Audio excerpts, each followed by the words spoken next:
the interstate with 456 gears, going about 70 miles an hour. Our RPMs are right about 2,000, and we're getting 14.2 miles to the gallon.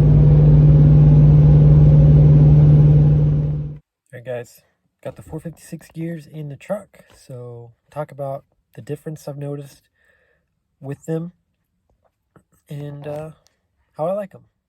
So the truck's gearing was stock at 355 gearing, and bumped it up to 456s, which was the most aggressive one I could get for this truck. So it's a pretty big difference in gearing when you go from 355 to 456. A lot of people told me you're going to get really bad gas mileage. It's just going to suck gas really bad.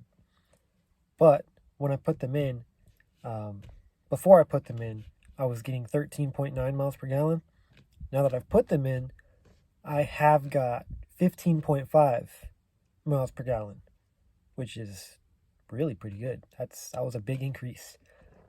But it has gone down a little bit. I've been testing the power, torque, seeing how much better that's been. So right now I'm at it stays about 14.5. That's where it likes to stay.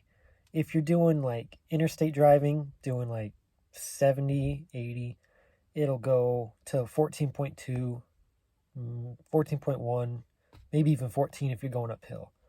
But still, that's better than it was on the 355s. So I'm happy. Now, the reason that most people want to regear is when you put a bigger size tire on your truck. Your stock gears are meant for your stock size tires. You want to go put 33s, 35s, especially 37s. It's going to affect how your truck handles and drives. It's going to be harder for your truck to accelerate as fast. You're going to feel some power loss, bigger tires. Gas mileage is going to go down. It's going to drive differently. But regearing helps with that. So that's why a lot of people do it, especially the guys who go up to 37s. It's like a must-have almost, because you're going to get really bad gas mileage if you put 37s on your truck. But even with my 33s, it helps. And one thing that was always bugging me is my speedometer was always about 5 miles off. Even after I got my tuner, and the tuner, lets you adjust to what tire size you have, it still wasn't great. But putting these gears in there, actually, I think now I'm 1 or 2 miles off what I'm actually going. So that's cool. That helped. Now, as far as the real interesting part, how much torque, how much power you get out of them, I wanted to hook it up to a trailer. I haven't had an opportunity yet to tow anything yet since I've had the gears in, which I've been waiting. Been 2 weeks now, and I got impatient, decided I just want to make this video because I want to put the cams in, but I want to give a good review on just the gears before the cams. So haven't got to tow anything yet, but I'm looking forward to see how it handles with towing now. It definitely has a lot better on the low end, a lot more power on the low end. I'd say it's totally worth it just for the low end power. But then when you compare better gas mileage, more power, it helps everything. I'm really happy with them. I think they're really cool.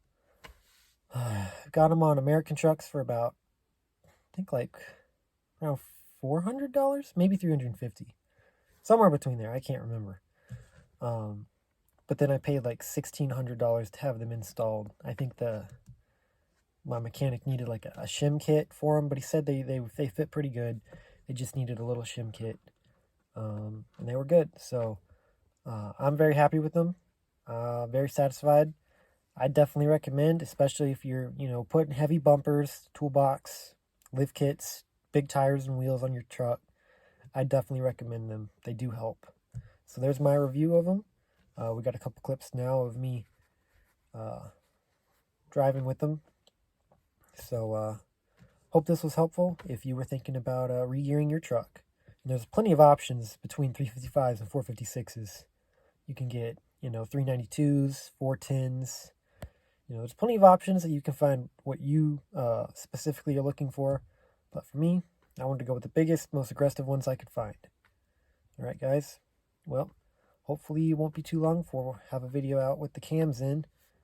But until then, see y'all next time.